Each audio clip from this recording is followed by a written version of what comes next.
Muchas gracias a todos los asistentes. Hoy vamos a empezar el webinar. Es una serie de 4 webinars. Mi nombre es Oscar Reyes. Tengo 25 años en lo que tiene que ver con el desarrollo artístico, tanto de videojuegos, animación y también en editorial. Vamos a partir de una presentación en la cual les mostraremos todo lo que tiene que ver con la introducción al desarrollo del concept art utilizando herramientas digitales. Bueno, a mí siempre me ha encantado dibujar. Aquí hay algunas de mis ilustraciones. Aquí, como pueden observar, no estoy amarrado a un solo estilo. Me gusta explorar y eso es lo que me ha permitido llevarme por distintos caminos. Digamos que siempre estoy tratando de transmitir una emoción a la hora de dibujar. He trabajado en proyectos. Este es uno que me pareció muy gracioso, que es Valentine Formers, para una plataforma digital. Este también fue un proyecto de animación que fue muy entretenido, porque tenía que ver ya con un reto más grande que era hacer la limpieza de línea de las animaciones. Era animación cuadro por cuadro y cutout. Él es Dan Harmon. Muchos lo conocerán porque él es el co-creador de Rick and Morty y también creador de esta serie en la que él invitaba a un grupo de humoristas y jugaban RPG. Al igual, aprendí muchísimo, sobre todo en los flujos de trabajo. Cuando tú trabajas de manera internacional, hay unas prácticas o unas buenas prácticas que te permiten, digamos que, trabajar en equipo. Y eso es lo que en cierta forma quiero recalcar cuando se trabajan en estos proyectos, porque siempre hay una visión general. Y de esa visión general es la que nos permite, digamos que, enfocarnos en los objetivos o en la idea que se quiere comunicar. Si notan, entonces, cada arte tiene una diferenciación. En este caso, por ejemplo, con Hoopla Kids, que es una empresa de Inglaterra, saca esta serie a nivel de plataformas para niños y el estilo es diferente. A como ven acá, el estilo también cambia y como ven aquí también el estilo. Cada estilo tiene un lenguaje particular y ese lenguaje particular tiene una función. Entonces hoy vamos a hablar un poco de esa parte. También tuve la oportunidad aquí a nivel local con la Universidad del Norte de diseñar los personajes para tanto la serie animada como los cuentos. Estuve trabajando en los cuentos de los personajes de Hugo y Emma. Notarán que Hugo tiene el nombre sin H, no es un error ortográfico, sino que quisieron darle una personalidad muy particular. Los colores también influyen mucho a la hora de comunicar. Entonces, adentrando un poco, vamos a ir hacia el contexto. En el flujo de la charla de hoy, del webinar, vamos a estar, digamos que, teniendo una sesión de preguntas para que ustedes puedan, digamos que, resolver inquietudes personales y en la medida en que, digamos que queden otras inquietudes, las pueden enviar a la página de la empresa o dejarlas para la siguiente sesión. La idea es que tengamos esta oportunidad de compartir este conocimiento que para nosotros siempre ha sido importante, sobre todo a la hora de lo que tiene que ver con las industrias creativas que en cierta forma se apoyan entre sí. Volviendo un poco acá al contexto, la pregunta es ¿por qué las herramientas digitales son relevantes hoy día? Si nos damos cuenta, en la medida que ha avanzado, digamos que los proyectos y la construcción de contenidos, ha tomado relevancia el trabajar de una manera, digamos que más fluida, en el que se puedan hacer varias acciones entre esas, digamos que compartir, crear mapas de referencia, poder enlazar y eso ha llevado a que la mayor parte de lo que tiene que ver con el flujo de trabajo de una producción se lleve a partir de lo que tenga que ver con cualquier herramienta que agilice los procesos, porque en cierta forma también están limitados por un tiempo de entrega y por digamos que presupuesto. Entonces, entendiendo eso, nos damos cuenta que hay ilustraciones que antes nos tomaba un mes realizar cuando lo hacíamos de manera manual. Si se acuerdan esas películas de Disney en las que se hacían por acetatos y cada acetato representaba una capa y esa capa tenía, digamos que un vínculo con el contexto general. Entonces, de esta misma manera, ese contexto general es el que nos ha permitido irnos especializando y entonces apoyarnos en la tecnología para generar un flujo más amigable a la hora de la toma de decisiones y sobre todo de que estos proyectos son entes vivos, es decir, de que se van iterando en la marcha. Entonces, acá, por ejemplo, tenemos un ejemplo de un flujo con respecto a un diseño de personaje en la que tenemos una parte, lo que son los referentes, otra parte, lo que son las vistas y otra parte, lo que tiene que ver con el atuendo y el mood. Y de eso quería hablarles al respecto. Cuando trabajamos con herramientas digitales, podemos, digamos que, tener todos estos elementos de una manera independiente e ir tomando aquellos que comuniquen de una mejor manera, digamos que el flujo hacia al cual queremos llegar. Entonces, para eso surge la pregunta que hace un director de arte. ¿Y por qué les quiero comentar esto? Porque en cierta forma, si vemos aquí, voy a hacerles un desglose acá. Cuando tenemos una producción, hay una parte en la que se encarga de los guiones y otra parte que se encarga de la dirección artística. Entonces, digamos que cuando confluyen esos elementos es para crear un entorno nuevo. Y ese entorno nuevo siempre va a representar algo que parece la realidad, pero no es la realidad.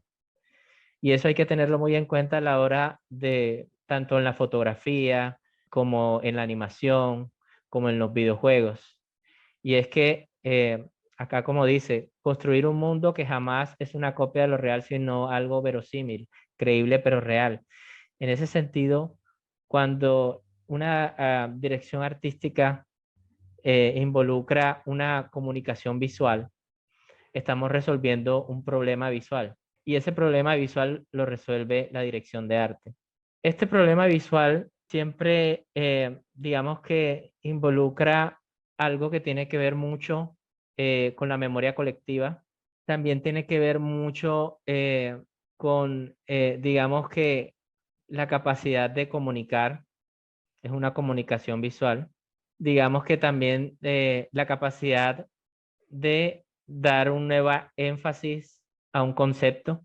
Y estos elementos, este abanico de elementos, es lo que va a determinar de que tenga una unidad gráfica.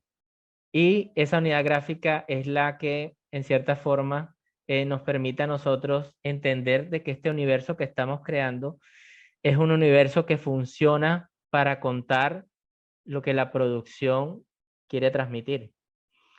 Entonces, mira que hay unos objetivos muy, muy claros a la hora de plantearse un proyecto, o ya sea que ustedes tengan un proyecto fotográfico, ya sea que ustedes tengan un proyecto de animación, o ya sea que tengan un proyecto de videojuegos. Por ejemplo, en el caso de los videojuegos, está muy amarrado a la hoja de diseño. En ese sentido, depende mucho de la visión de la producción, que en este caso sería el director general, el product manager, etcétera. Entonces, digamos que al tener este vínculo vertical de visiones, el director de arte, a su vez, transmite esa información para resolver esa problemática visual a los artistas conceptuales. Es decir, no únicamente existe un artista conceptual por proyecto, sino que existen varios, dependiendo del presupuesto, obviamente. Muchas veces la dirección de arte es asumida también por el artista conceptual. Como les dije, eso depende en gran medida del tamaño del proyecto. Entre más grande el proyecto, involucra muchos más departamentos. Y estos departamentos a su vez tienen unas subdivisiones que, por ejemplo, en este caso serán los ilustradores, ya sería de fondo, de personajes, los que generan la ambientación, que son los iluminadores, y los que generan los efectos especiales. Entonces, teniendo, digamos que esta cadena, si tú eres un artista independiente y quieres desarrollar por tu cuenta, tienes que asumir el rol de cada uno de estas, digamos que, partes de un proyecto para que tenga coherencia.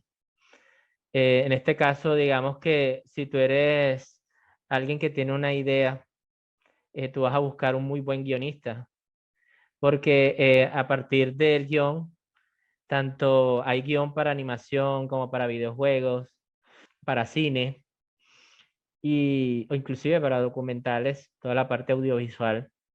Y ese guión es el que te va a dar el insumo que te va a permitir, digamos que, darle un sentido a esta parte que es la dirección de arte. Esta parte es importante porque, en cierta forma, si el guión está resolviendo la comunicación de lo que trata o de las emociones que se van a manejar en el entorno de la producción, la dirección de arte te lo va a contar de una manera visual. E inclusive él incluye la parte tipográfica, la parte sonora. Entonces, por eso, digamos que es una de las posiciones importantes a la hora de desglosar, sobre todo cuando vamos a llegar a un artista conceptual. Por lo general, un artista conceptual llega a convertirse en un director de arte. Un ilustrador llega a convertirse en un artista conceptual. Y entonces en este desglose de elementos es cuando se configura lo que se llama la preproducción. Que la preproducción no es más que el número de elementos que vamos a desarrollar para generar una producción en un tiempo determinado. Recordando de que cuando tú estás trabajando en relación tiempo-presupuesto, no puedes ser muy ambicioso más allá de lo que te permite, digamos que desarrollarlo, porque lo importante siempre es que el trabajo se logre, digamos que alcanzar independientemente, y esto es un consejo, independientemente de lo que estén desarrollando, tú partes primero de los insumos que tiene, o sea, no llamemos presupuesto a la parte, digamos que solamente netamente financiera, porque un artista o digamos que un creador de contenidos o cualquier persona que quiera adentrarse a este mundo, tiene claro de que tiene unos recursos limitados. En este caso, mira que vamos a abrir aquí. Tenemos unos recursos limitados, tenemos un tiempo de entrega. Digamos que ese tiempo de entrega es el tiempo que para ustedes sea importante. Es decir, si usted está trabajando para ustedes mismos, pónganse en un tiempo de entrega y eso va a permitir lograr esas metas. Digamos que estos elementos o estos recursos tienen también que ver con la motivación. ¿Por qué hablo de la motivación? Porque la dirección de arte tiene que ver con algo importantísimo que es la reflexión. Porque estamos transformando algo, digamos que de la realidad, de la memoria colectiva, tenemos algo que comunicar. Entonces, todo el tiempo estamos reflexionando en cómo resolver esos problemas comunicativos. En la medida en que vayamos desarrollando los webinars, vamos a ir tomando cada uno de estos elementos eh, más a profundidad. Esto es para que tengan una idea general de que cuando partimos de una producción estamos resolviendo problemas de guión y problemas visuales, eh, problemas también de sonido, de atmósfera, etcétera. Y que después de, digamos que para el desarrollo de esa dirección de arte y que haya una unidad gráfica o que haya una coherencia o que sea cohesivo, eh, los artistas conceptuales permiten generar, digamos que ese desarrollo. Entonces ahí, volviendo aquí a la presentación, viene el punto de cuestionarnos qué hace un artista conceptual versus un ilustrador. Y aquí es donde hay un tip bastante interesante que pueden utilizarlo para sus proyectos.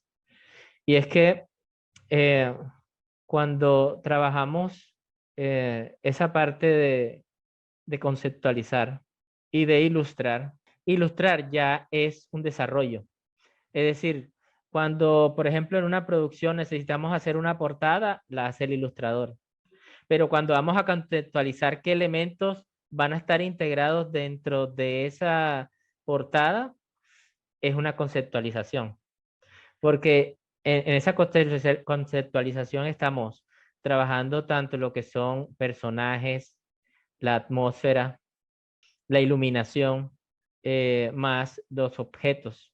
Entonces, ilustrar involucra más como la pose, mantener el estilo. Entonces son como poses, estilo, digamos que paleta de colores, aunque la paleta de colores se determina en este punto. Pero él acá va a responder a la paleta de colores de acuerdo al insumo que va a crear. Es decir, hay unas paletas de colores secundarias.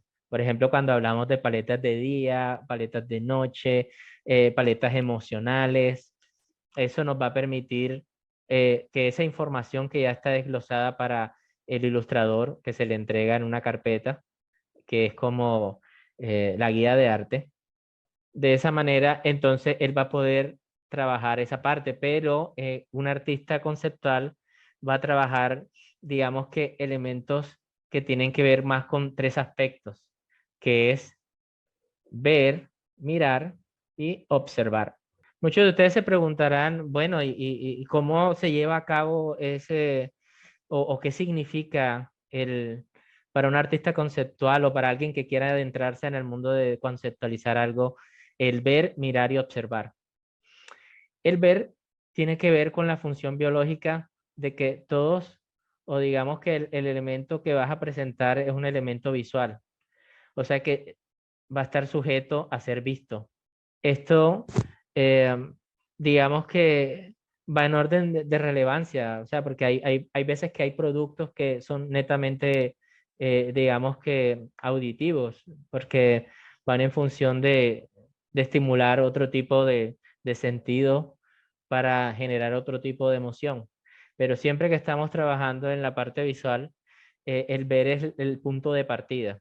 El mirar tiene que ver más con la motivación o el interés. Tú cuando, digamos que en cierta forma estás caminando por la calle, puedes estar viendo, porque estás caminando y tienes que ver por dónde vas, pero hay algo que te llamó la atención, una flor en un jardín, un carro que iba pasando, etcétera. Eso es mirar. Es cuando captura tu atención, pero tu atención particular, es decir, para ti se vuelve algo interesante. Y observar tiene que ver más con cómo hacemos para que, digamos que eso que estamos mirando nos permita transmitir o sentir una emoción. Entonces, ver es una función, digamos que natural. Mirar es un interés y aquí esto es una emoción. Por ejemplo, cuando vemos a una persona sentada en la calle, pero la miramos detenidamente, comenzamos a ver aspectos de su pose, aspectos de su ropa, aspectos de todo lo que tiene que ver con, eh, digamos que, eh, colores, texturas. Cuando observamos, estamos viendo qué función están cumpliendo esos colores y esas texturas para ver si la persona o está triste, está preocupada o está alegre. Eso se puede aplicar de línea vertical a todas las etapas de producción. Entonces, si tú estás conceptualizando, digamos que para ti ver es cuando te pasan el guión. Y entonces tú lees el guión y miras en tu memoria personal qué cosas podrían entrar en esa bolsa, llamémoslo así. En esa bolsa de ver, digamos que juega mucho con el que todos los artistas en general tenemos que estar conectados a, a estar mirando muchas cosas. Por ejemplo, para un cineasta tiene que ver muchas películas. Para un eh, artista de videojuegos tiene que jugar videojuegos, ver cada una de sus hay estéticos, de sus mecánicas o sus dinámicas. Para un animador tiene que ver bastantes series animadas para en sí generar, no como un acto de, digamos que, de poder desarrollar su arte, sino más bien como el cómo obtener elementos que te permiten aumentar tu base de datos personal para reflexionar sobre eso. Entonces, digamos que esa base de datos es la que te va a permitir a ti tener criterio a la hora de buscar los referentes.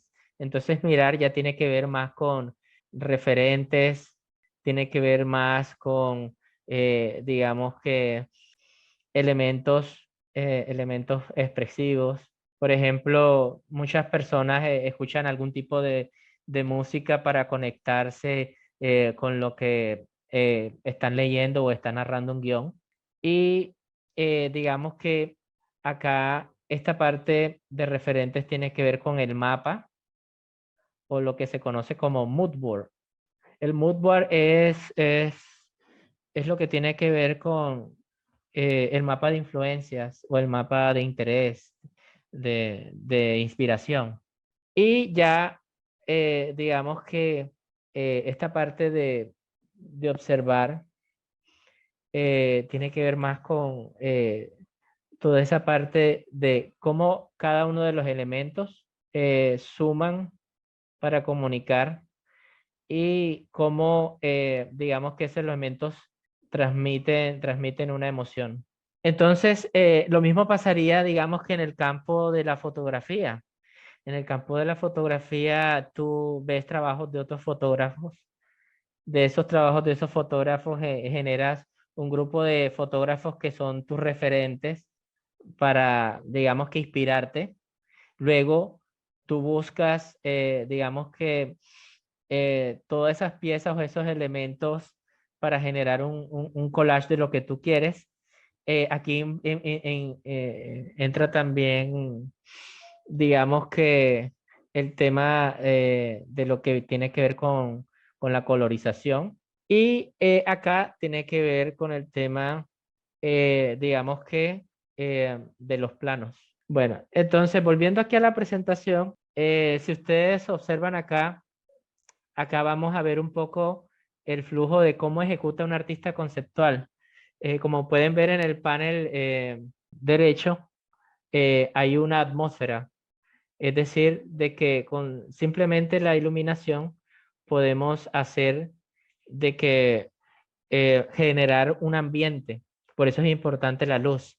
Digamos que entender la luz es la que nos va a permitir trabajar en cualquier tipo de proyecto porque en cierta forma hay varios tipos de luces que afectan el entorno. Sí. Y entonces, digamos que en este caso, aquí ven una atmósfera, esa atmósfera se ve, digamos que oscura, genera una sensación de inseguridad, se ven unas siluetas muy marcadas. Entonces, esa atmósfera, digamos que es uno de los primeros pasos que uno hace cuando genera una conceptualización de un proyecto. Si me está hablando que un proyecto, digamos que está diseñado para niños, que normalmente está enfocado en personas que vivan cerca al mar, entonces obviamente yo voy a buscar otro tipo de iluminación. Y los tipos de luces son 6 tipos de luces. Entonces, eso lo vamos a ir aprendiendo, que como cada luz, tanto la atmosférica como la puntual, como digamos que la spotlight, van a ir, digamos que integrándose a la escena, va a ser de que eso genere, digamos que una reacción a la audiencia. Lo otro que es muy importante es que cuando nosotros estamos diseñando como artista conceptual, haciendo una comparación nuevamente con el tema del ilustrador, es que nosotros estamos analizando las funciones que va a tener lo que va a estar ilustrado. Como ven aquí en la parte del mapa, eh, ahí yo estaba tratando de plantear de que hay diferentes niveles y cada nivel lo representé con un color. Entonces, si yo voy a escalar en ese sentido, entonces los colores van a ser azules. Si yo voy a tratar de empujar o de rodar algo, va a ser los colores verdes. Si yo necesito rotar algo, va a ser los colores rojos. O sea, es decir, yo utilizo, digamos que para mi mapa mental, una manera de cómo entender el cómo funcionan los objetos dentro del entorno, que eso hace parte también de observar. O sea, cuando hablamos de ver, mirar y observar, en observar también estábamos involucrando todos esos temas que tienen que ver con los objetos. Hay dos tipos de objetos que son, digamos que los objetos de interacción en un videojuego, en una película serían, digamos que el objeto de conflicto. Por ejemplo, en El Señor de los Anillos es el anillo. Yo no puedo contar una historia por muy bien construido que esté Frodo o que esté el mundo de la Tierra Media elaborado. Si yo no tengo unos objetos representativos que ayuden, digamos que a llevar la escena o la historia a un elemento, a un hilo conductor, va a ser más dificultoso digamos que, enlazar las emociones. Por ejemplo, no sé si en Pulp Fiction ustedes se dieron cuenta que era el maletín y al final ni siquiera supimos qué era lo que estaba dentro del maletín. Eso, digamos que es importante tenerlo en cuenta. Si miran en el panel inferior, esas tomas de decisiones no son solamente, digamos que dibujar, muchas veces hacemos gráficos, flujogramas, en la que nos permite, por ejemplo, en este caso de las edificaciones, conocer, digamos que los diferentes niveles, que eso es como, en cierta forma, un mapa que te permite a ti decir por dónde va a coger el personaje. Y entonces hay casas que se pueden ingresar y hay casas que no se pueden ingresar. Hay caminos en los que no puedes entrar y hay caminos que sí. ¿Cómo van a estar construidos esos caminos? Entonces tú estás resolviendo elementos de textura. Entonces ahí es cuando tú te das cuenta que el trabajo en equipo es importante porque no únicamente es el director hablando con el director de arte, sino que el director de arte hablando con todo el equipo. Porque ahí es cuando se habla con el equipo, por ejemplo, de producción, en este caso sería así de programación. Tendríamos que ver, digamos eh, que cómo se hace el asset zoo, por ejemplo. Que el asset zoo es que tú, en la medida en que seas eficiente al construir los elementos, si pueden ver, por ejemplo, los mismos elementos que yo utilicé para la escalera o los bloques que utilicé para las rocas acá de la donde dice donde está el gráfico de las funciones, que está un personaje empujando, otro saltando y eso, se reciclan. O sea, la idea es que para la producción podamos tener elementos que puedas reciclar y utilizar en otros ambientes, en otros niveles. Y lo importante ahí ya es, digamos que el diseñador de nivel que entra en cierta forma a buscar cómo la combinación de todos los elementos que son representativos y los elementos o elementos reconocibles, lograr generar el menor ruido posible. Es decir, cuando tú ves una escena en particular, ninguno de los elementos está puesto al azar, todos están puestos con una intención. Y eso tú lo notas cuando ves una película que te encantó mucho y cuando la ves por segunda vez, ves cosas que no habías visto antes y comienzas a entrar esa simbología, es decir, a entrar esa semiótica y ese análisis y comienzas a entender a profundidad todavía más qué te querían contar. Y eso es, digamos que positivo porque eso nutre nuestra memoria colectiva, nuestra capacidad de reflexión. Y por eso cuando ustedes ven las producciones de juegos actuales, todavía son más profundos, son más creíbles, van en función de otras aspiraciones, porque eh, para la audiencia, digamos que también hay ese proceso de formación visual. Y entonces ya ellos comienzan a demandar otro tipo de cosas que hagan más verosímiles a su realidad actual, porque si pueden analizar la realidad de una construcción social, esa construcción social va variando con el tiempo, al igual va variando el arte, por lo mismo va variando la forma en cómo narramos visualmente algo. Y por eso hablamos de un ente vivo. Hablamos de que cómo ejecutamos un concept art, siempre estamos hablando de una entidad que siempre lleva iteraciones. Por ejemplo, cuando ustedes miran cuántas versiones de Blancanieves han sacado, y cada una tiene una visión muy particular, y es la visión del director. Entonces, en ese sentido, es muy respetable, digamos que el defender una visión, así sea que no la compartamos, porque como artistas conceptuales, si tengamos 25 años de experiencia, 30 años de experiencia, siempre va a pesar más la visión del director. En ese sentido, y también va a haber una etapa de, digamos que de negociación o de iteración, que es cuando se confrontan las ideas, tanto visuales como técnicas, y es cuando, digamos que va tomando su propio camino.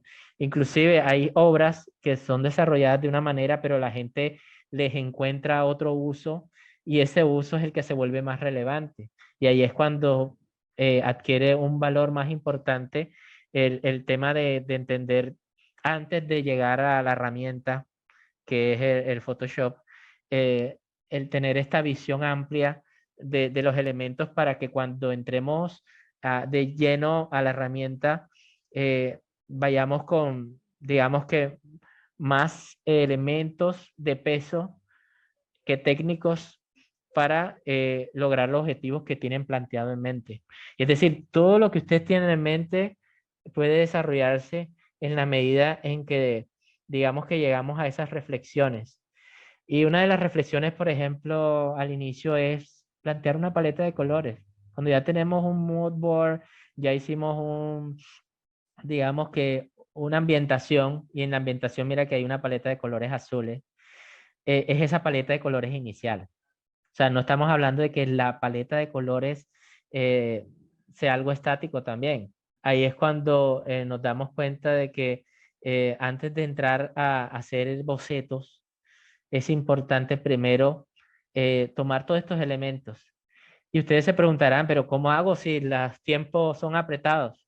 Bueno, en la industria, para las que son las películas y eso, normalmente trabajan de alrededor de 50 ilustraciones por día.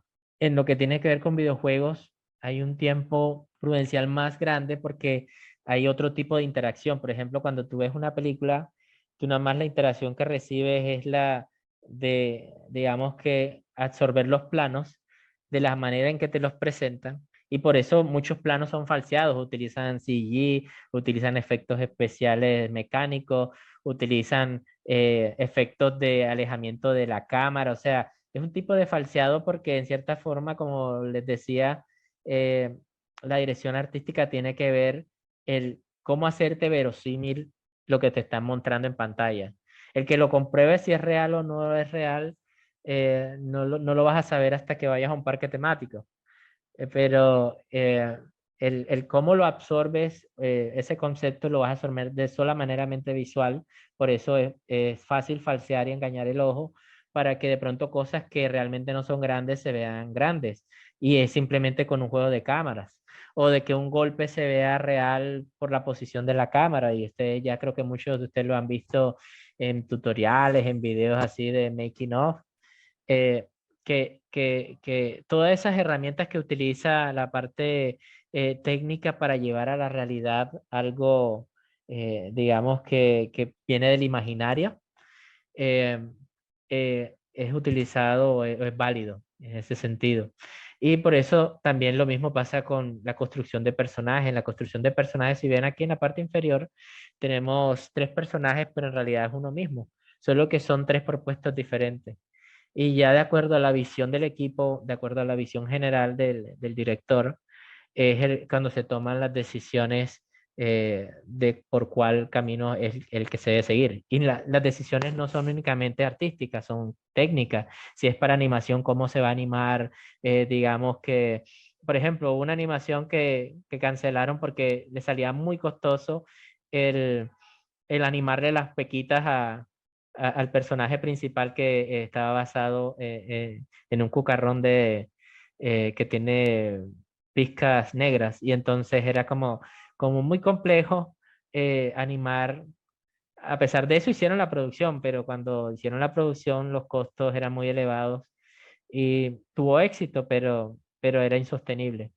Entonces uno siempre va en función de, digamos que si este proyecto se pueda escalar, es decir, que tu idea puedas replicarla, que pueda utilizarla otra persona, por ejemplo, que mañana yo no esté con el equipo, pero está la guía artística. Cualquier otro artista conceptual puede continuar con el proceso que llevaba porque ya hay, digamos que unos parámetros o unos lineamientos o unas etapas o unos pasos que nos permitieron a nosotros llegar a ese resultado.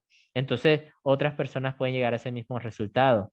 Y por eso estos webinars son importantes porque se vuelve una práctica en la que al tú compartir ese conocimiento y la gente ponerlo, digamos que a su disposición, con su imaginación, con su innovación, van a llegar de una manera más rápida a resultados que tenían como expectativa.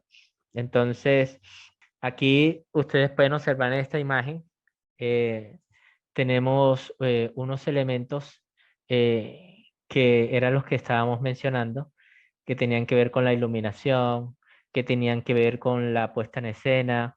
Si ven, tenemos unos decorados en las losas, tenemos un personaje principal en primer plano, tenemos un tipo de iluminación y una atmósfera.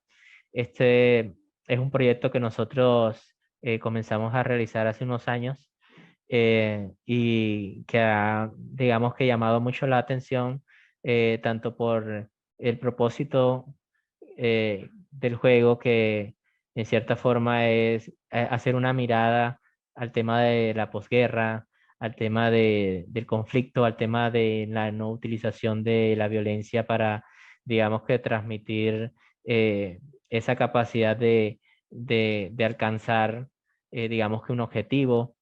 Eh, en este juego participamos un equipo interdisciplinar y eso es lo interesante, que cuando digamos que como artistas conceptuales estamos abiertos a, a involucrarnos, a entender digamos que diferentes fuentes, eh, muchos elementos comunicativos y traducirlos a nuestro lenguaje visual, vamos a poder enriquecer más, digamos que los elementos o la forma en cómo contamos o cómo narramos visualmente un juego, una película, una fotografía. En este caso, mira que tenemos una imagen eh, estática, pero esto es una foto tomada de el motor gráfico que estamos trabajando en un Unreal y utilizamos todos los elementos que trae la plataforma por defecto, o sea, es decir, no únicamente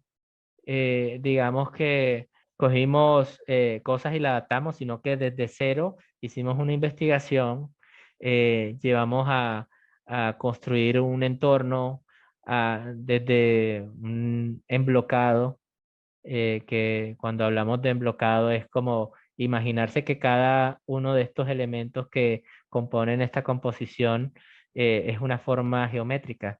Y como forma geométrica se puede representar en 3D, se puede representar en 2D, se puede representar inclusive físicamente como una maqueta.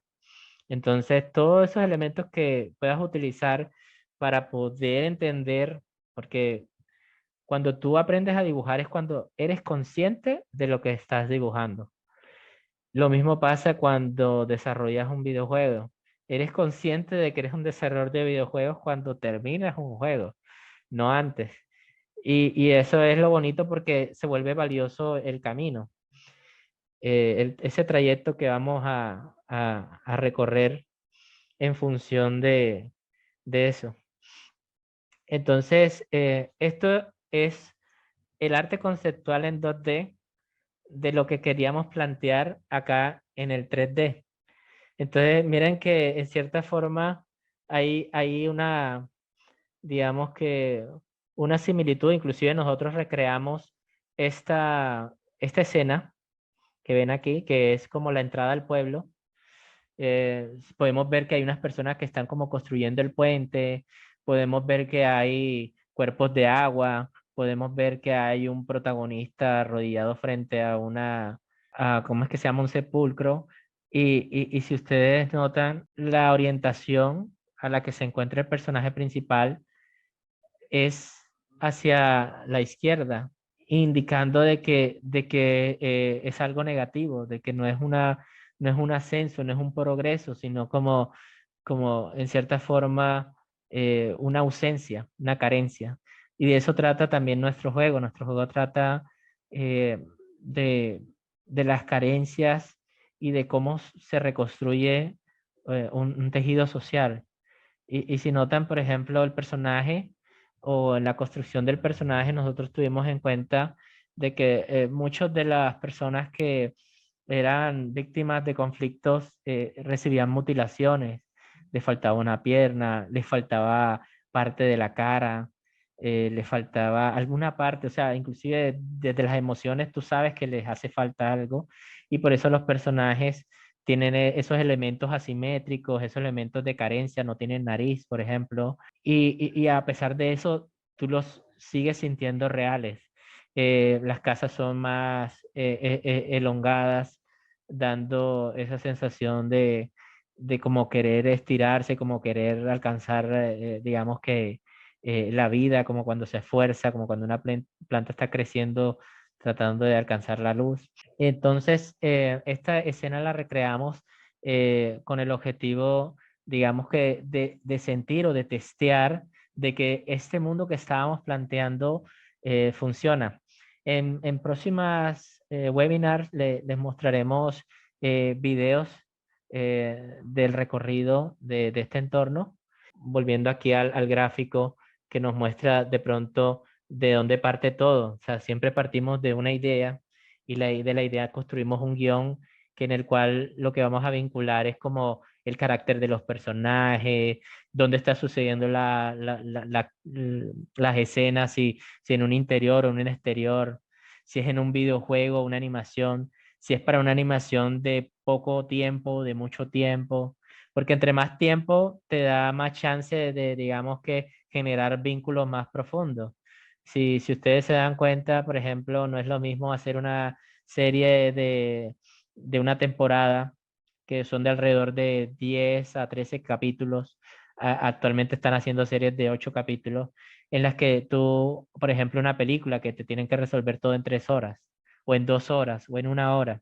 O por ejemplo, en el caso de la animación, que es hora y media porque los costos de producción son elevados. Entonces ahí tú te das cuenta de que tienes que aprender a administrar esos insumos. En las imágenes se me escapó también como eh, que en mi trabajo como artista conceptual es muy importante, sobre todo cuando eres director de arte, y el networking. Y cuando hablamos de networking, hablamos es de simplemente conocer, o sea, como no es como que tampoco vas a convivir, pero sí es importante que sepas que existes, que sigas a las personas que te llaman la atención. Por ejemplo, yo admiro mucho a Dan Harmon porque él es una persona que se ideó una nueva forma de cómo contar historias. Antes se utilizaba el camino del héroe, pero él creó el círculo de Harmon, si lo pueden googlear, lo pueden buscar en su buscador de preferencia. Ese círculo es muy útil porque en cierta forma, o se han notado en sus productos, eh, tienen mucho éxito. Rick and Morty, eh, si notan, por ejemplo, Batman de Nolan, El Caballero de la Noche, utiliza el círculo de Harmon y lo utiliza de varias maneras, es decir, lo utiliza como contar una historia general y después lo utiliza para contar escenas particulares o los actos. El acto primero, que es cuando asaltan al banco, cumple, digamos que el recorrido del círculo. Eh, y, y eso para mí, como te digo, me marca en la manera en que también le impregno ese conocimiento alterno ya sea que a ustedes de pronto les guste la música, inclusive hay personas que a través de una canción crearon, digamos que una pieza visual, y esa pieza visual se volvió más icónica que la misma canción, una poesía, o inclusive una frase. Entonces, para los que digamos que ya están en esta parte del webinar, vamos a ir, digamos que a lo sustancioso, a la carne. Si ustedes notan, digamos que acá, para los que tengan, ya sea la versión de estudiante o ya sea cualquier, eh, digamos que herramienta digital para ilustrar, todas manejan una, unos tableros de herramientas.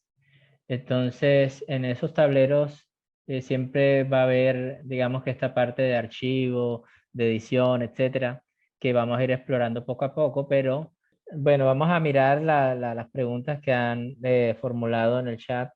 El videojuego en 3D que estuvieron produciendo fue en un entorno gráfico de Unity, Unreal 4, perdón. Unreal 4. Unreal 4 utilizamos también Substance, utilizamos también Blender, Photoshop para la parte de lo que tiene que ver con el arte 2D, el texturizado. Para los que van a estar conectados a todo el ciclo de webinars, vamos a también hacer un tratado de lo que tiene que ver con manejo de las herramientas de 3D. Así que todas estas herramientas digitales que estamos utilizando van a ser compartidas acá en estos webinars para que ustedes comiencen a adentrarse en este mundo que está creciendo.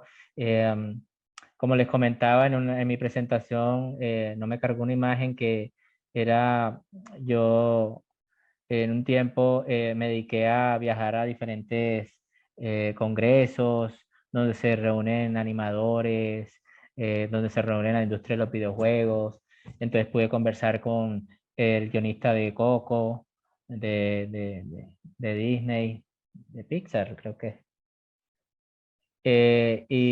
También tuve la oportunidad de hablar eh, con José, que es el director de Arcade, que es un centro de formación para videojuegos, tanto en programación, iluminación, etcétera. Porque digamos que en las industrias creativas, digamos que todas convergen en cierta forma, la música, hay músicos que han desarrollado piezas para nuestros videojuegos, para videojuegos de otras industrias. Entonces, siempre es importante de que, digamos que en la medida en que nosotros vayamos perdiéndole el miedo a enfrentarnos a nuevas personas, a nuevas herramientas tecnológicas. Actualmente estamos explorando con las inteligencias artificiales. Y bueno, volviendo aquí a las preguntas.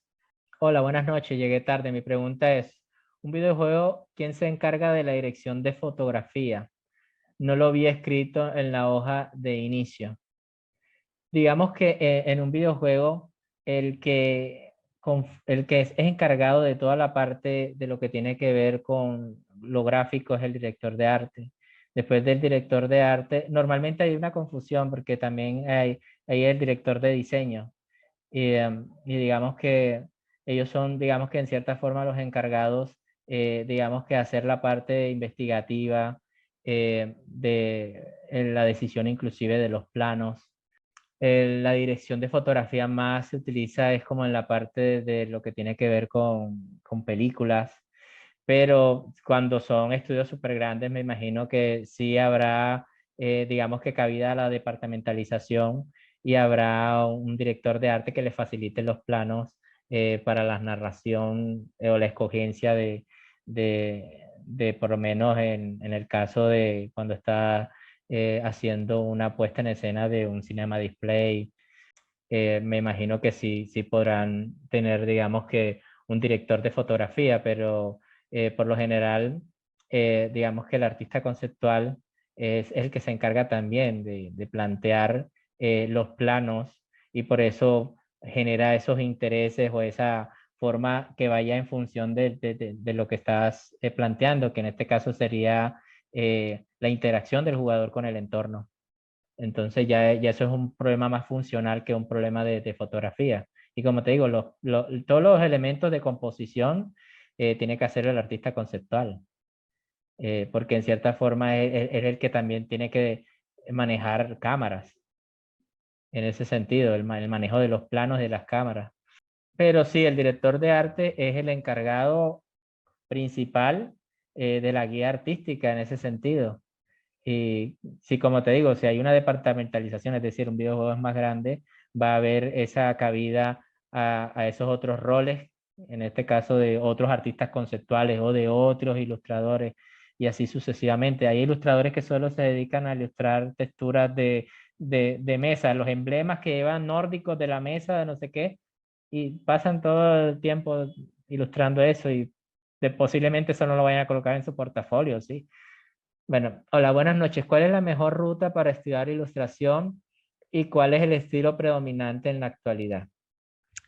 Bueno, esa es una muy interesante pregunta. Me gustan las preguntas porque han sido, digamos que han tocado puntos muy particulares. En el caso, por ejemplo, del tema de la escogencia de los planos o el director de fotografía.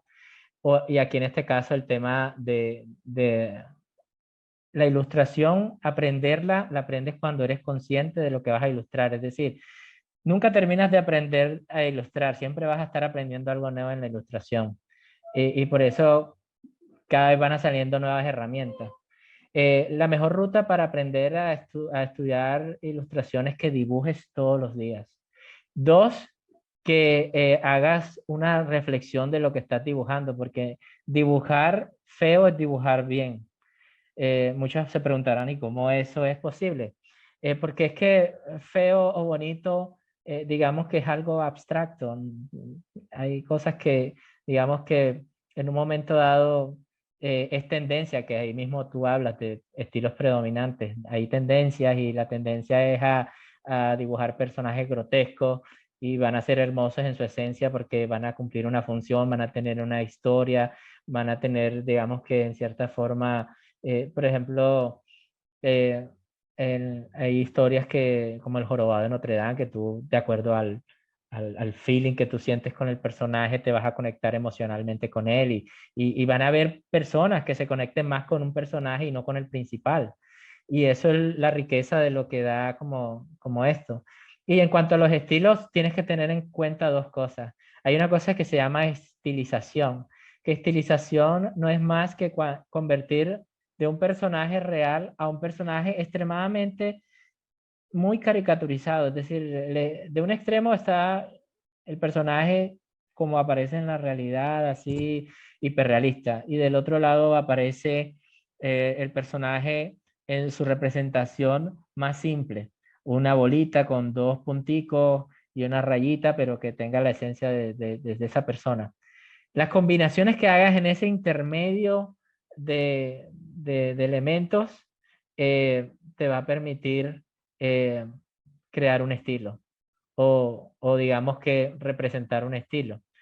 Y por eso, por ejemplo, cuando hablamos del estilo de los Simpsons, ellos utilizaron unas formas o unos grafismos muy particulares para representar las formas de un personaje. Tienen sus reglas básicas con respecto a los mentones, con respecto a los ojos, que te van a permitir tener la pauta para reproducirlo.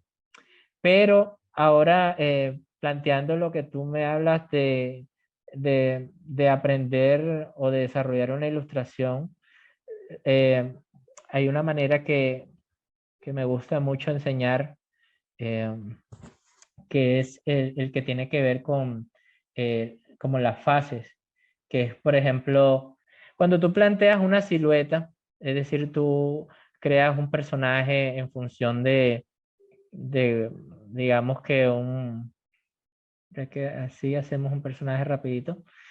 Cuando tú planteas desde la silueta, tú puedes comenzar a simular formas. Y ese simular formas te va a permitir tener una idea muy rápida de lo que tú, digamos que estés desarrollando. Y después lo que sientas como debilidad lo vas investigando. En este caso, por ejemplo, si tienes debilidades en anatomía, entonces ya sabes que, por ejemplo, tu fortaleza no son las manos, entonces comienzas a desarrollar a partir de las manos. Entonces tú vas desglosando, es decir, vas creando un parámetro que te permita trabajar cada pieza por separado, que eso también es función, digamos que cuando haces un concept art siempre estás investigando algo nuevo, siempre estás recorriendo caminos, digamos que inciertos, porque van a depender de la visión de una persona distinta a ti. Entonces eso se te va a convertir como en un reto. Y ese reto es lo que te va a llevar en cierta forma a comenzar a dibujar.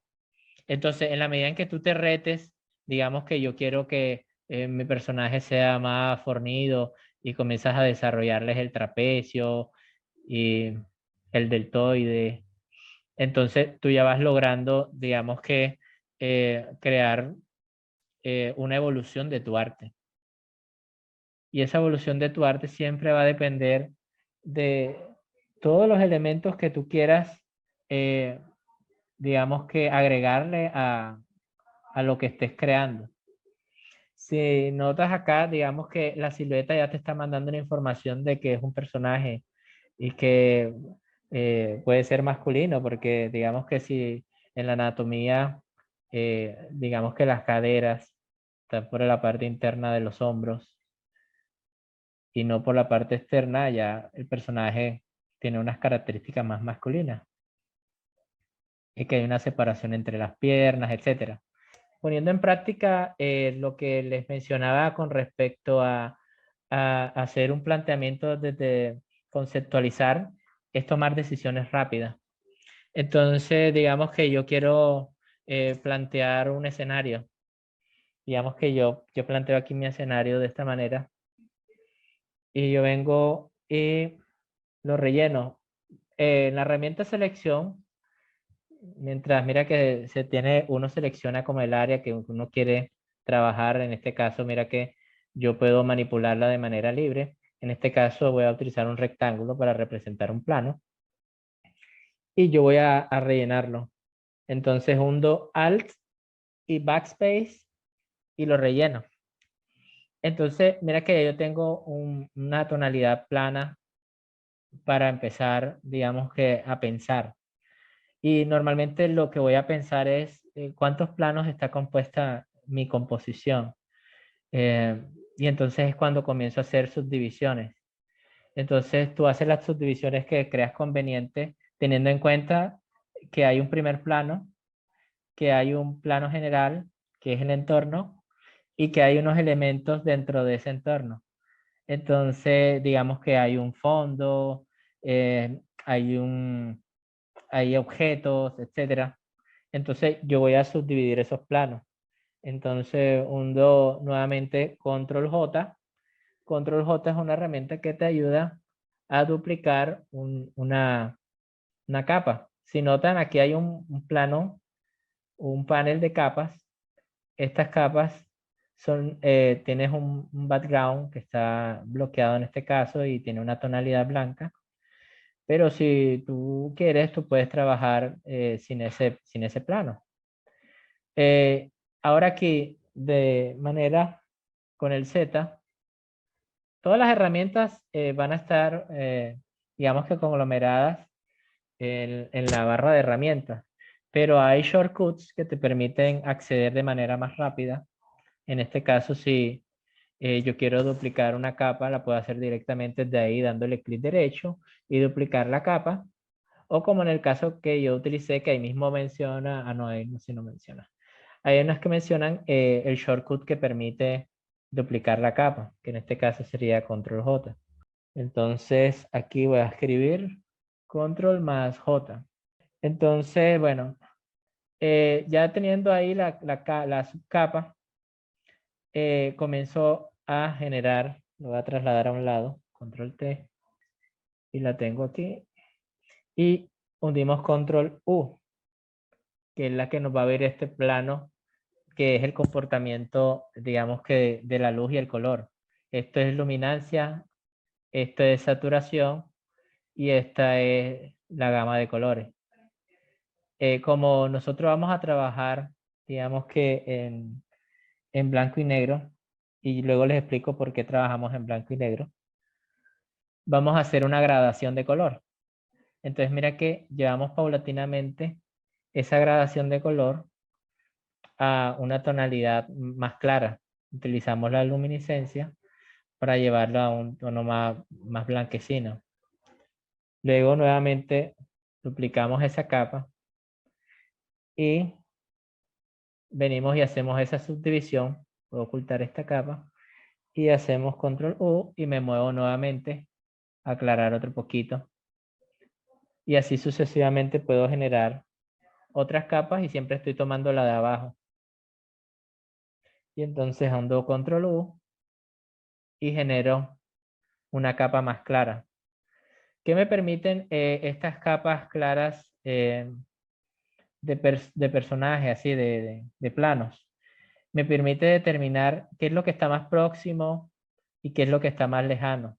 Es decir, en la medida o en la realidad, cuando un objeto se aleja, hay una especie de bruma que va, en cierta forma, condicionando el que los objetos no se vean tan nítidos. Y esa pérdida de nitidez se va representando en una tonalidad cada vez más clara. Es decir, que un objeto entre más cercano y más nítido va a tener una tonalidad más saturada o más oscura. Y bueno, cuando tú tomas la siguiente capa, tú vas a representar una de esos elementos que tenemos ahí. Entonces bloqueamos la capa. ¿Esto ejercicio o esto para qué normalmente lo utilizamos? Hundimos I para tapón de clonar y copiamos el color. Buscamos, siempre cuando vamos a trabajar en tonalidades, las trabajamos en curvas. Eso para ir representando, digamos que una gradación más armónica de las tonalidades. Cuando normalmente no trabajas con una tonalidad adecuada, aquí te va a salir una alarmita.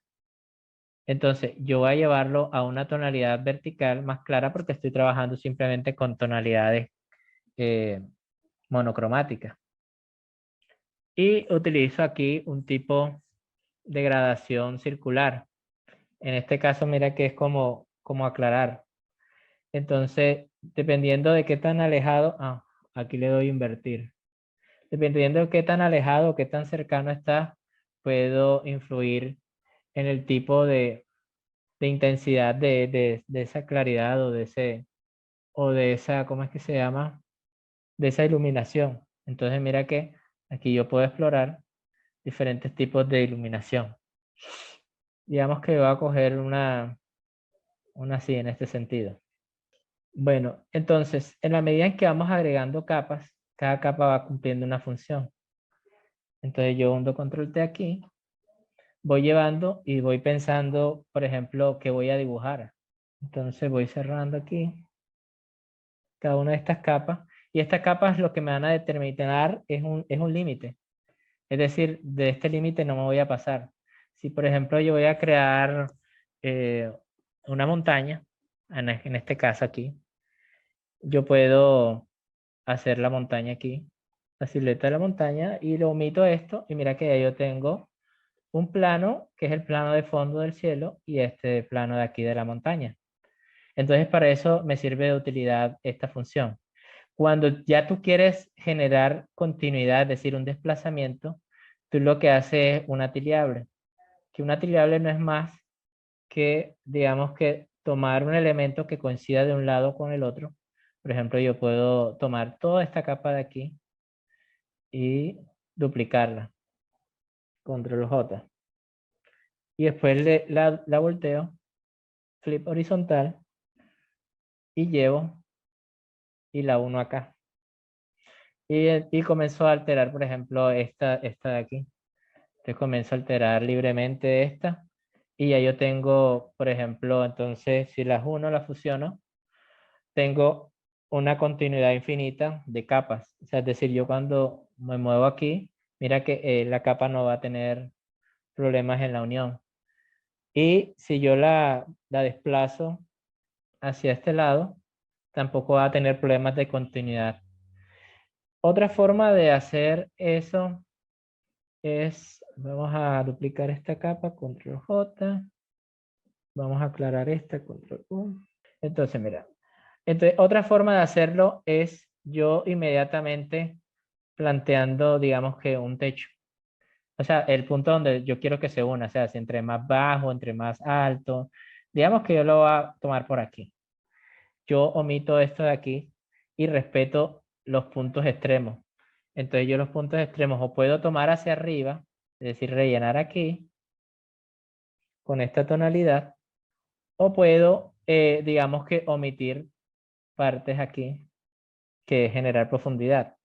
Pero para todos los casos siempre, digamos que van a coincidir los lados, porque nunca me va a pasar de este puntico de aquí. Entonces, puede que entonces aquí como está el tico, yo quiero como un espacio que respire y creo aquí otro espacio aquí. Entonces, si yo lo duplico, control J, y lo desplazo, voy a obtener una forma de, digamos que también representar eso. E inclusive puedo, digamos que, iterar un poco esta parte de aquí. Y igual no me va a alterar, digamos que el resultado. Puedo hacer combinaciones inclusive de dos tipos de capas de montaña. Esta y esta. Esta es A y esta A'. Esta es diferente porque tiene un espacio más largo de ahí. Y así. Entonces, en cierta forma, ahí ya yo estoy planteando, digamos que un fondo. Entonces, esa sería una de las utilidades de trabajar con este tipo de capas de manera rápida. Y mira que vamos obteniendo un resultado. Ahora, si yo tengo esta capa aquí y yo voy a plantear, por ejemplo, que hay vamos a plantear un fondito aquí. Ahí. Tenemos un fondo, pero yo quiero que en este plano, digamos, yo puedo ponerlo en opacidad para ver lo que está en la capa de fondo. Y yo digo, no, yo quiero representar aquí en este plano algo que esté por debajo de esa capa, por ejemplo, que la carretera, una carretera, un elemento, algo que me demuestre que hay otro plano que está funcionando ahí. E inclusive yo puedo plantear eh, que ese plano se convierta, digamos que en en una continuidad de elementos. Vamos a copiarlo primero.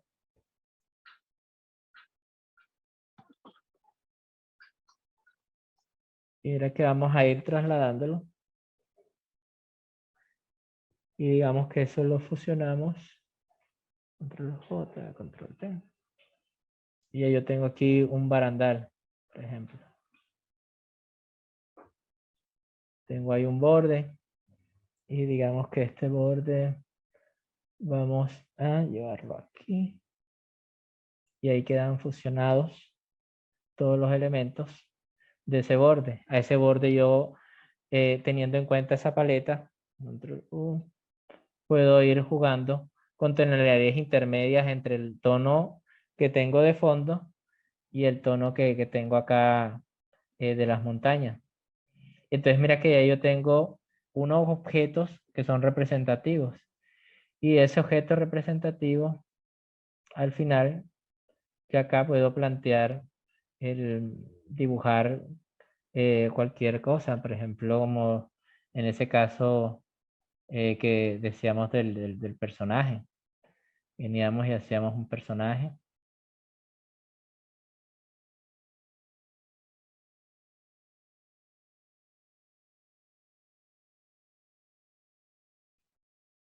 Hacemos selección, invertir y borramos. Y mira que yo ya tengo un personaje. Entonces, de esa manera, nosotros rápidamente podemos ir construyendo nuestro entorno, ir creando, digamos que capas subalternas para generar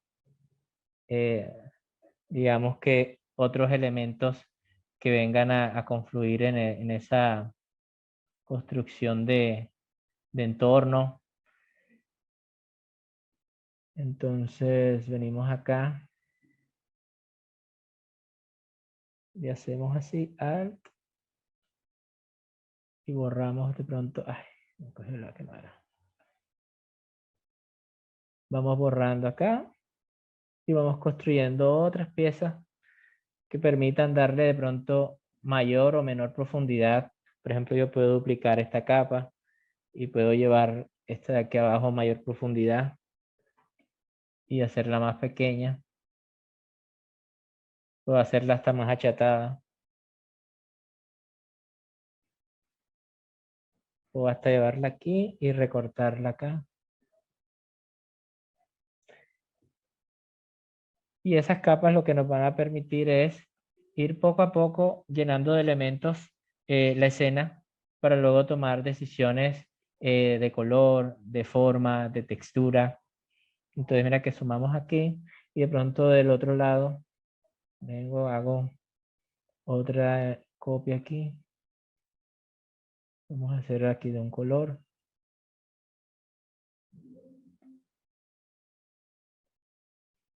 Entonces rellenamos aquí. Y aquí ya quiero que sea como un color más.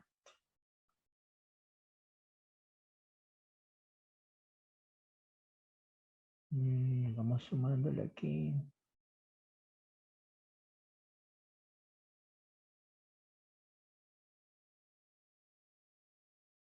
Con Shift sostenido podemos ir integrando cada vez más elementos a nuestra composición.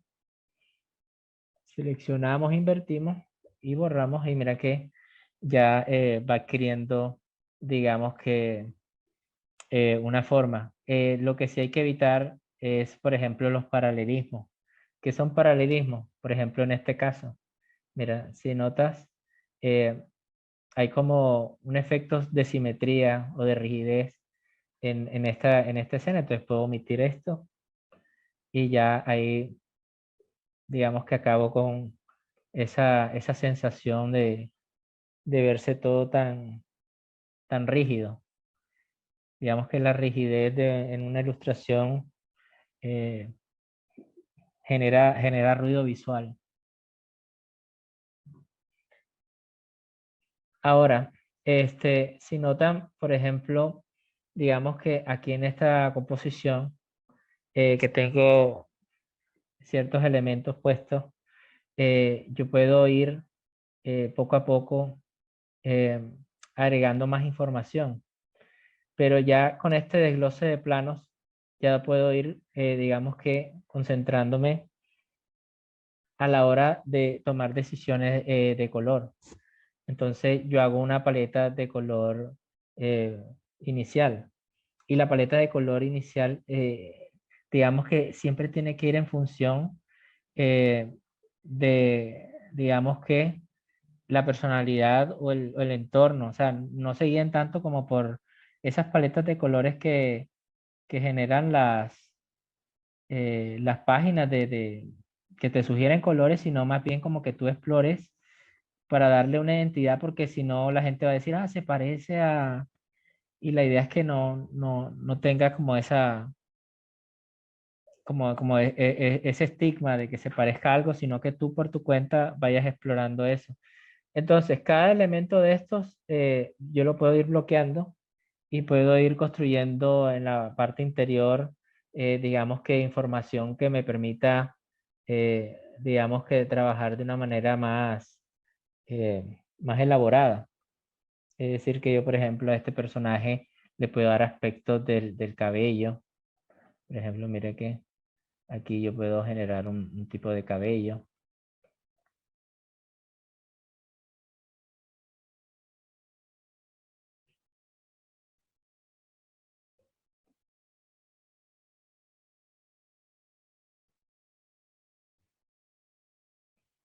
Puedo ir mejorando la parte, por ejemplo, anatómica del cuello.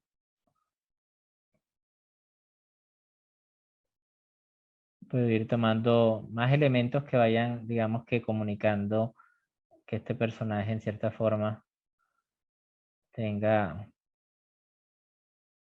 inclusive la pose. Entonces vamos a poner aquí.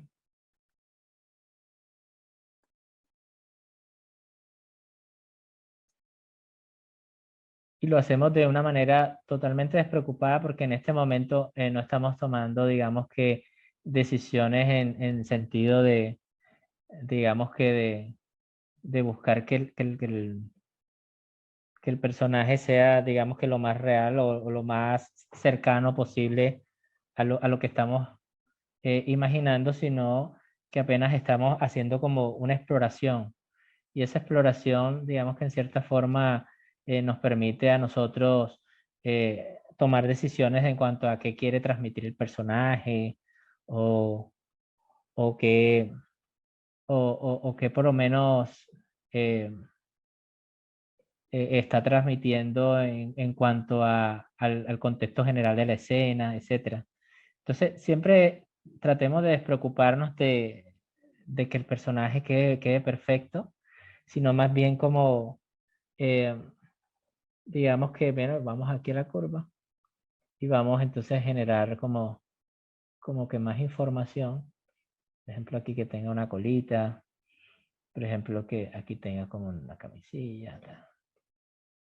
Inclusive aquí yo puedo ir generando una serie de elementos que me permitan a mí ir, ir teniendo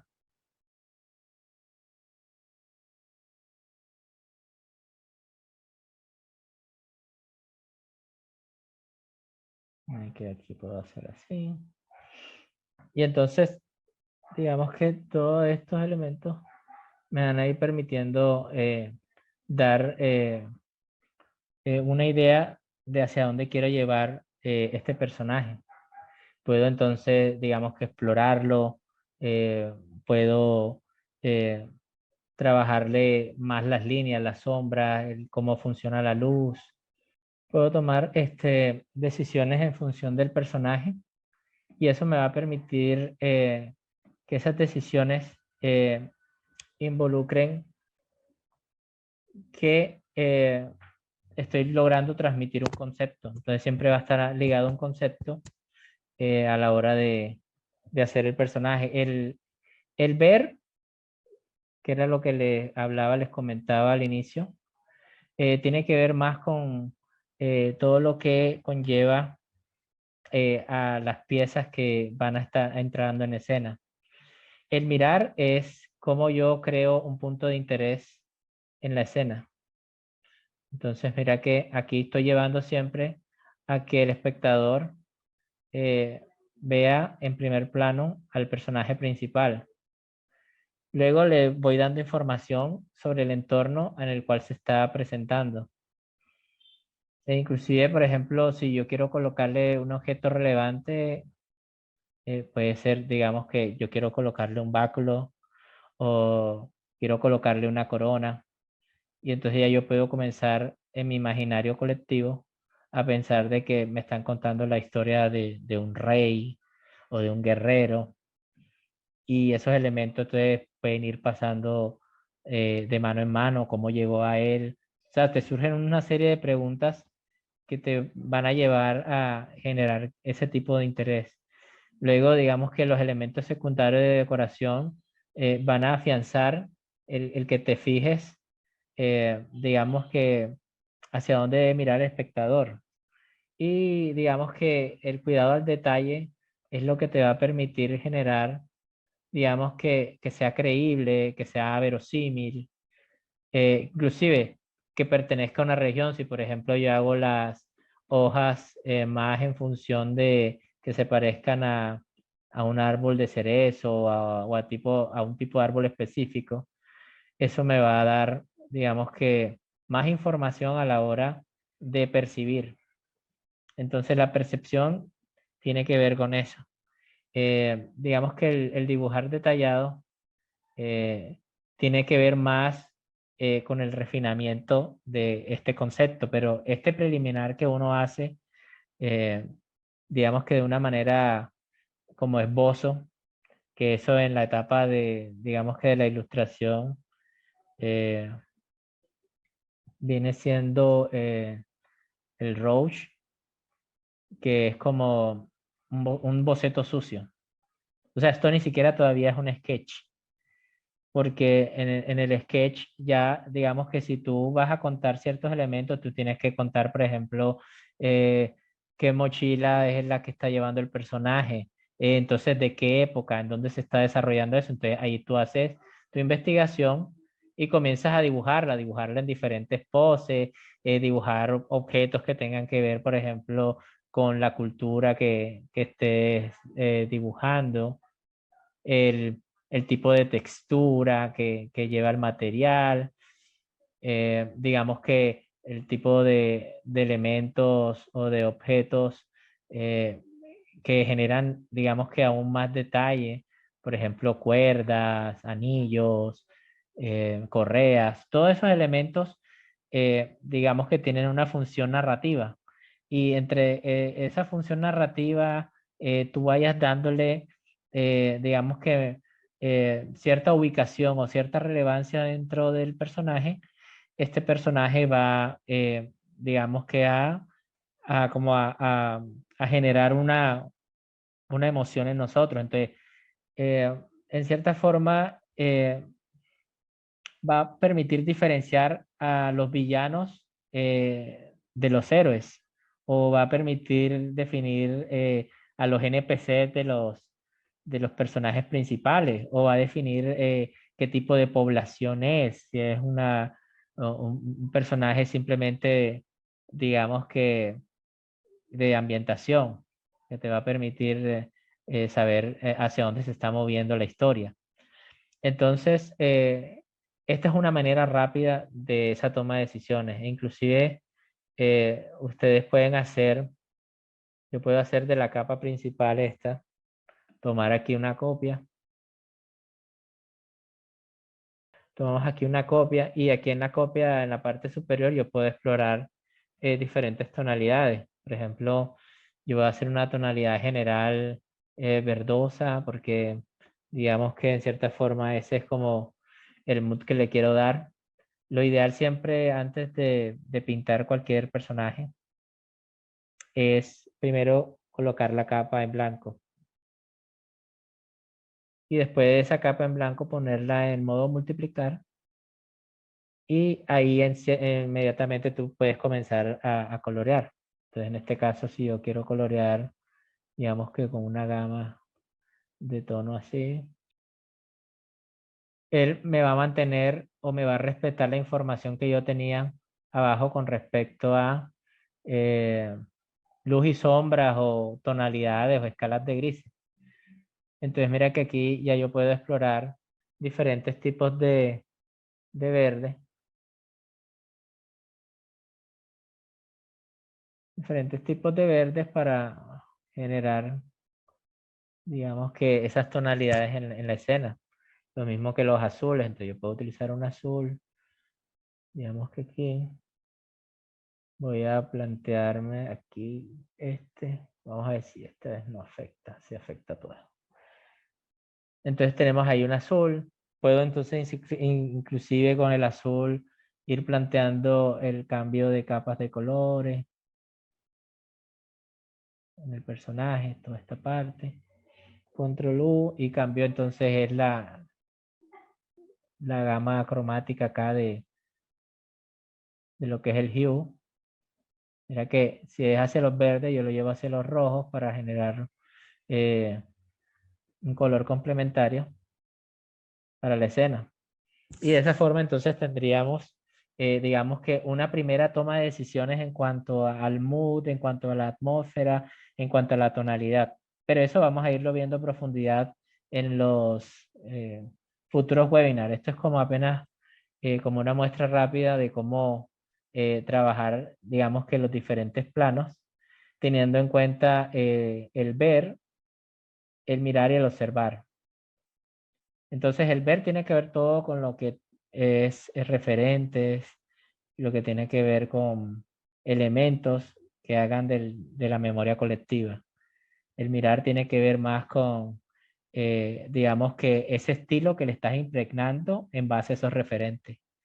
Y ya el observar es cómo los pequeños detalles generan una narración más profunda que está haciendo cada uno de los elementos que hiciste con el estilo. Entonces, bueno, cualquier pregunta.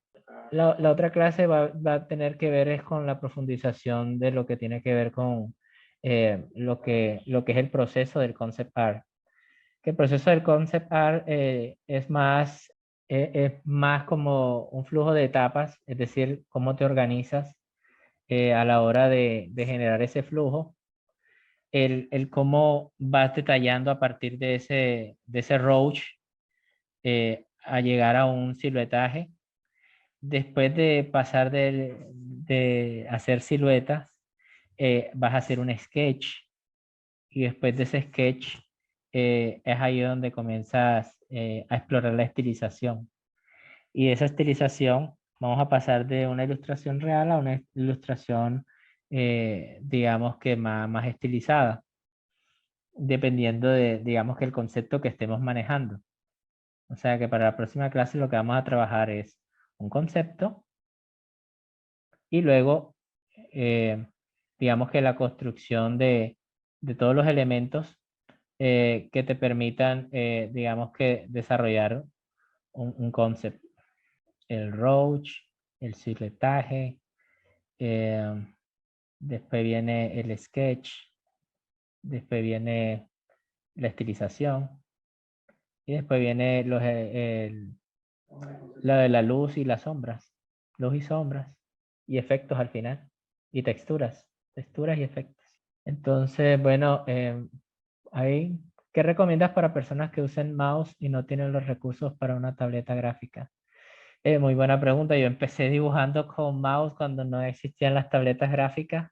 Eh, Ahí, digamos que hay una infinidad de recursos que te permiten a ti trabajar. Inclusive hay personas que no trabajan muy bien con las tabletas gráficas porque les causa problemas, digamos que el rozamiento. Es decir, cuando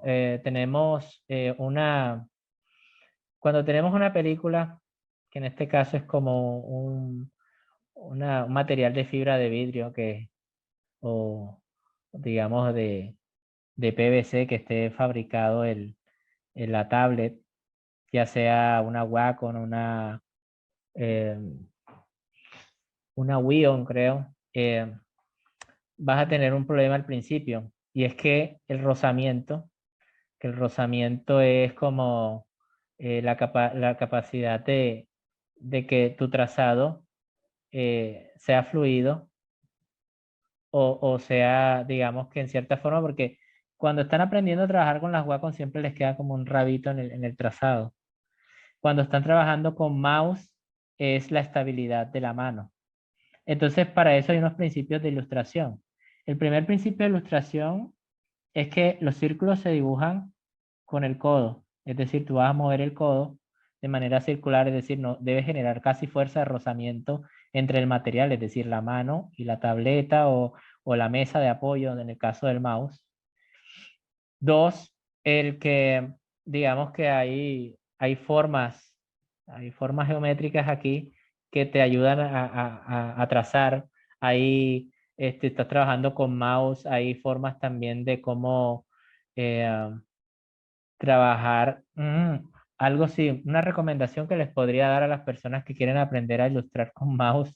Es un reto, pero es que utilicen, digamos que el lápiz de la manera más, o sea, por ejemplo, acá cuando vamos al lápiz, mira, si yo estoy dibujando con los pinceles básicos, muchos artistas tienen sus propios pinceles, pero lo ideal es trabajar con pinceles básicos porque en cierta forma hay cosas que tú no vas a, digamos que a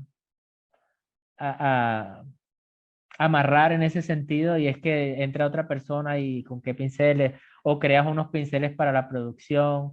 Eso ya va dependiendo de la producción misma, pero tú puedes crear tus propios pinceles, puedes trabajar con los mismos, va a generar el mismo resultado, ya los tiempos van a cambiar en función de cómo administres esos recursos, porque si ves acá hay una serie de pinceles secos, pinceles no sé qué.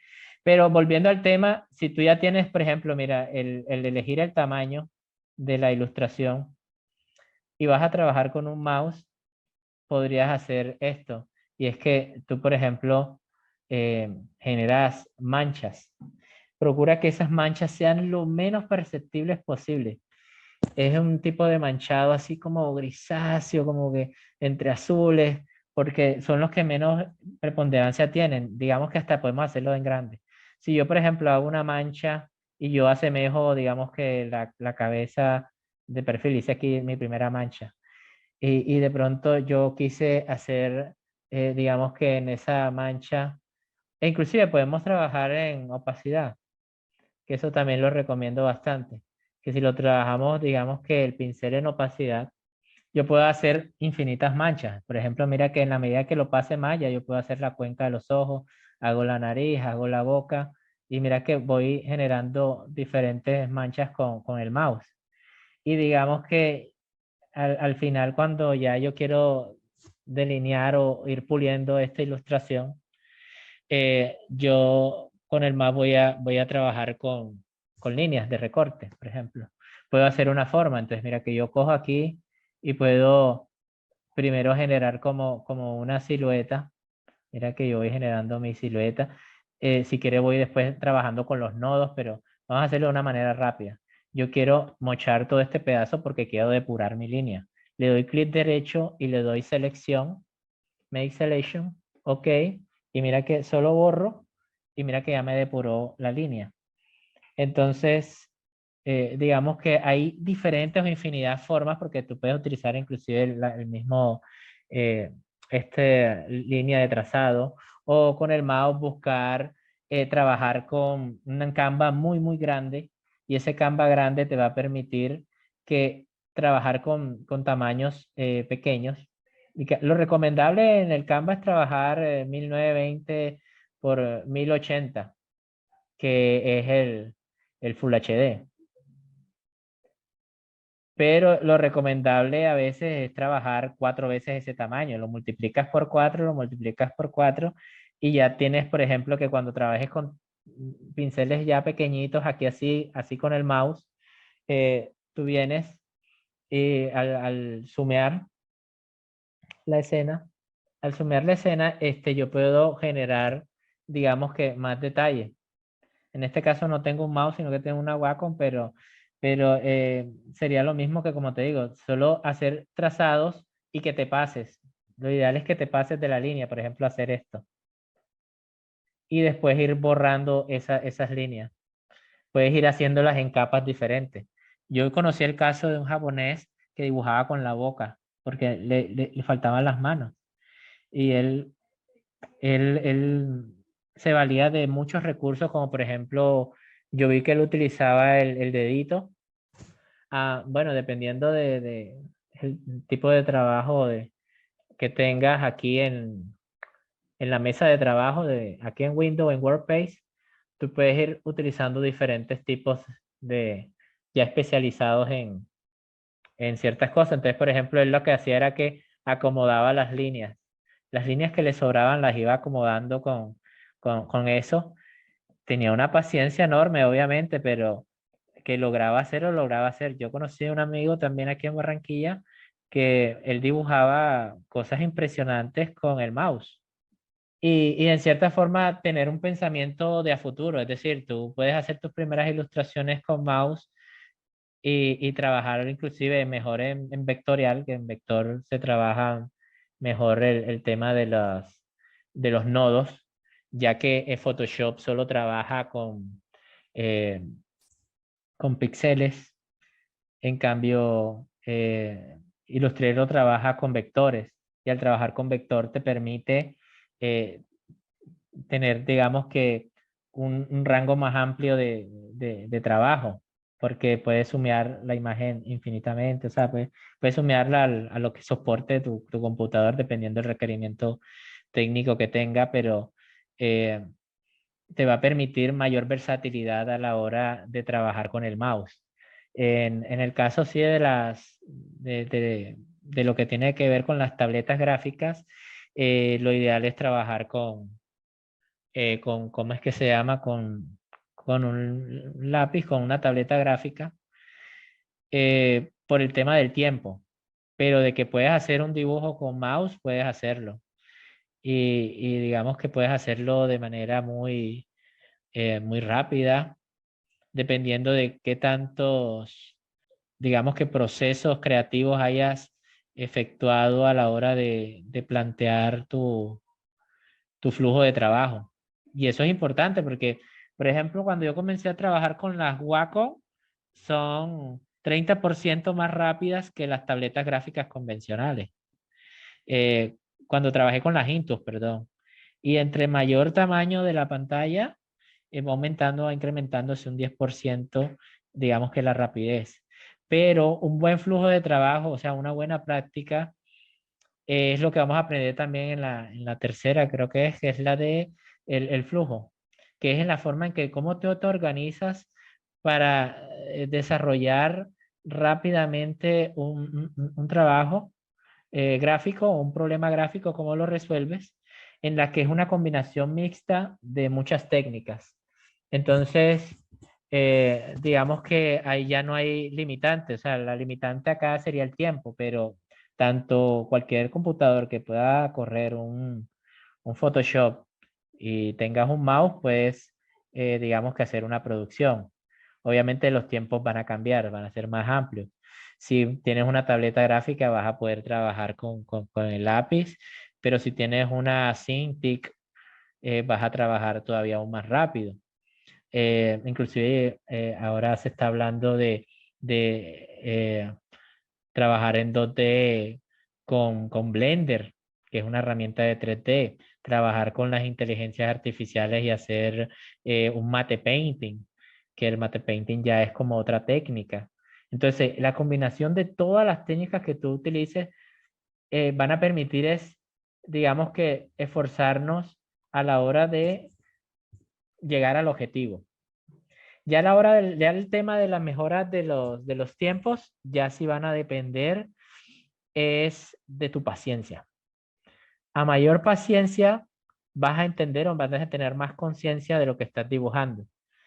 Y a cuando tienes más conciencia de lo que estás dibujando, por lo general vas a encontrar rutas más rápidas. Entonces vas a aprender a dibujar de manera más óptima. Vas digamos que a resolver más problemas en el ámbito técnico. Y eso es valioso porque en cierta forma cuando tú resuelves problemas técnicos eh, de acuerdo a tus capacidades, como por ejemplo cuando hablamos de los 8 bits, del pixel art, el pixel art como tal no era como un estilo de arte, era una limitación técnica que había en ese entonces. Y esa limitación, a pesar de esa limitación técnica, podían representar con formas más simples, porque no todo te va a requerir realismo. Entre más simple, pero que cumpla la misión de comunicar, eso es lo que te va a permitir a ti lograr el objetivo. Última pregunta. ¿Qué pregunta hay por ahí? ¿Qué piensas sobre el uso de la inteligencia artificial para la creación del arte? ¿Lo ves como una oportunidad o como una amenaza en la industria? Muy buena pregunta. Digamos que el uso de las inteligencias artificiales actualmente están generando una controversia. Y la controversia tiene que ver más con aspectos que tienen que ver con derechos morales de los artistas creadores. Pero digamos que las inteligencias artificiales funcionan como cualquier otra herramienta, es decir, hay una transición que se está viviendo. Cuando antes existía la fotografía, la cámara fotográfica vino a ser la inteligencia artificial de esa época. Cuando se crearon, eh, digamos que el arte digital, en cierta forma decían que iba a acabar con el arte tradicional. Entonces siempre va a haber como una transgresión de cómo entendemos el arte, de cómo lo consumimos, de cómo lo repensamos. Digamos que para muchos artistas la principal consecuencia ha sido el sentido de que sientas de que en cierta forma no están teniendo en cuenta, digamos que el aspecto creativo.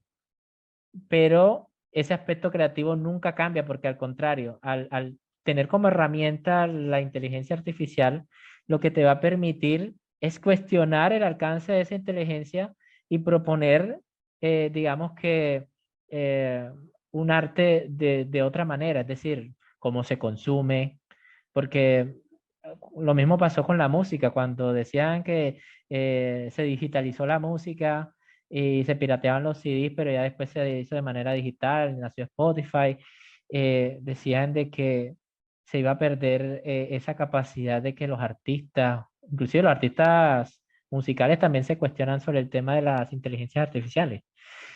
Pero si tú lo analizas, la parte creativa, el pensamiento, la reflexión siempre va a venir de una persona. La interpretación que hace la inteligencia es en base a lo que ha creado las personas. Es decir, van a haber más personas creando todavía cosas más revolucionarias, porque se van a acelerar los tiempos. Lo que hicieron fue acelerar los tiempos para que hayan nuevas reflexiones. Si se hubiera mantenido como estaba, hubiera mantenido el mismo ratio de reflexión. Pero si tú, digamos que en cierta forma asimilas esas nuevas inteligencias artificiales para generar una reflexión, tú no vas a depender de una inteligencia artificial que se convierta en tu competencia. Al contrario, va a ser un aliado porque vas a estar a un paso más allá de la inteligencia artificial. En ese sentido, creo que lo que va a haber es como una transición a la legislación, que es decir, salvaguardar los intereses, digamos que, de obras que realmente se consideren plagio, ¿ya? Pero de resto, inspiración, nosotros siempre hemos tenido mapas de inspiración y estamos creando nuevos mapas de inspiración en función de los cambios que vamos teniendo. Nosotros como artistas siempre estamos cambiando, siempre estamos aprendiendo nuevos estilos, siempre estamos resolviendo nuevos problemas gráficos. Entonces, este es un problema más que normalmente resolveríamos de la manera en que tenemos nuestro mindset de cosas por hacer. Entonces, espero que eso haya respondido a tu pregunta o haya generado otras preguntas, porque para mí lo interesante no es la respuesta, sino que esa respuesta genere nuevas preguntas. Bueno, quiero agradecer a todos los asistentes, a todos los que hicieron preguntas. Quiero agradecer también en especial a Blazing Soft y a este proyecto para dar como este compartir que permita, digamos que generar una comunidad que vaya creciendo en el sentido de más artistas, más gente inquietada por el tema. eh, en Barranquilla ya somos 7 empresas y todas nos apoyamos entre sí, igual en Colombia, entonces espero que haya podido aportar un granito de arena para que sigan, digamos que soñando y pudiendo así llevar esos sueños a materializarlos de alguna manera con ayuda de estas tecnologías.